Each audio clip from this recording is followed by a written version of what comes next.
ખબરોમાં બન્યા રહેવા માટે બેલ આઇકોન દબાવો અને એબીપી અસ્મિતાને સબસ્ક્રાઇબ કરો. વાત સુરતની કરીશું. અહીં એક બાળકને દંડ ફટકારતા સુરત પ્રશાસનની ભારે ટીકા થઈ રહી છે. રોજગારી માટે લારી ચલાવતા તરુણને સુરત મહાનગરપાલિકાએ દંડ ફટકાર્યો. 400 રૂપિયાનો દંડ ફટકાર્યો, જેનો વિડીયો સોશિયલ મીડિયા પર વાયરલ થયો છે. સુરતનો આ તરુણ છે કે જે લારી ચલાવી અને પેટીયું રડતો હતો. તરુણે સ્થાનિકોને કહ્યું કે હું જ કમાઈશ અને હું જ દંડ ભરી દઈશ.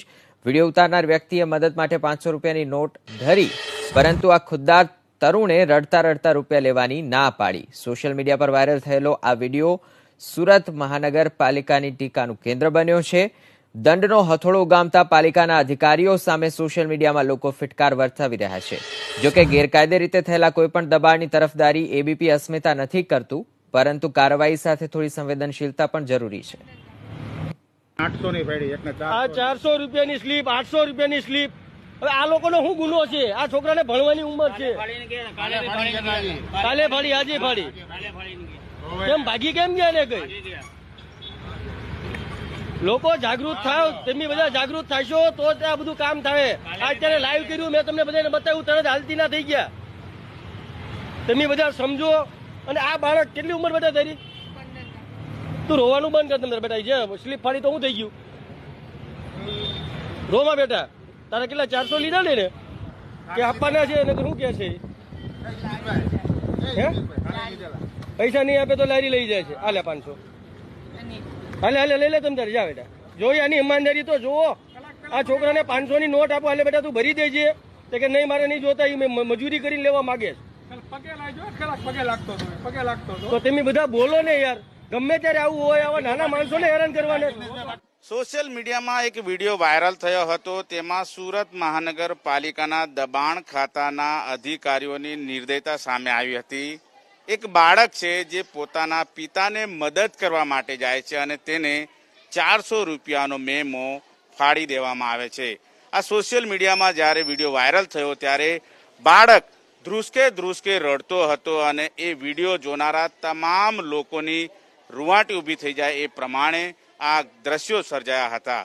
દ્રશ્યમાં જોઈ શકો છો, સુરતના કતારગામ વિસ્તારમાં આ રીતે રેકડી લઈને ફરતો આ જે પરિવાર છે એ જ વિદ્યાર્થી છે, ધોરણ 7માં અભ્યાસ કરનાર વિદ્યાર્થી છે. એમની પાસેથી જાણીશું કે કયા પ્રકારની ઘટના ઘટી હતી, પૂરા क्या घटना हुआ था और किस तरह से क्या आपको अधिकारियों ने बताया था? मेरा लाड़ी पकड़ा गया था. अब 400 रुपया दंड मांग रहे थे. नहीं दे रहे थे तो लाड़ी ले जा रहे थे. नहीं तो पुलिस को बुला के मार खिलवाते. नहीं दे रहे थे तो पैसा. और लाड़ी पूरा पकड़ के ले जा रहे थे. पैसा नहीं था मेरे पास. 1 रुपये का धंधा नहीं किया था. तो लाड़ी ले जा रहे थे. वही फिर दूसरे दिन पकड़ा गया लाड़ी. कल भी लाड़ी पकड़ा गया.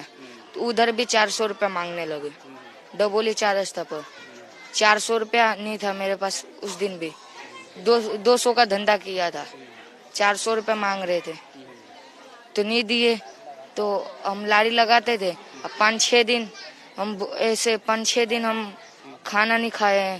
ऐसा है. बीमार भी हूँ और पढ़ता भी हूँ मैं स्कूल में.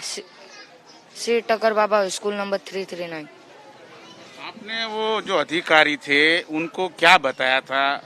क्यों रोए थे आप? मेरे पास पैसा नहीं था, इसलिए रोआ था.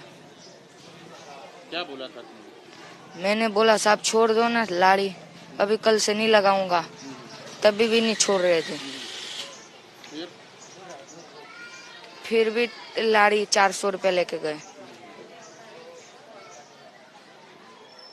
નિર્દયતા બતાવી હતી. આ રીતે સુરત શહેરમાં જોઈ શકાય છે, મોટા ગેરકાયદેસર બાંધકામો છે, મોટા ગેરકાયદેસર જે તમામ જે રોડ રસ્તા ઉપર આવતા હોય છે એ સુરત મહાનગરપાલિકા કામગીરી કરવી જોઈએ, પરંતુ એની સાથે માનવતા પણ રાખવી જોઈએ. આટલો નાનો બાળક છે જે પોતાના પિતાને મદદ કરે છે, ધોરણ 7માં અભ્યાસ કરે છે અને પિતાને कोरोना काल दरमियान मदद करे छे, परंतु कोई पण जातनी मानवता नहीं दाखवी.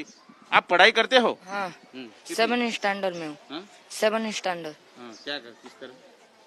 ऑनलाइन पढ़ाई होता है, सुबह से 9 बजे से लेके रात को होमवर्क करता हूँ। फिर क्या करते हो? आके होमवर्क पापा का मदद करता हूँ।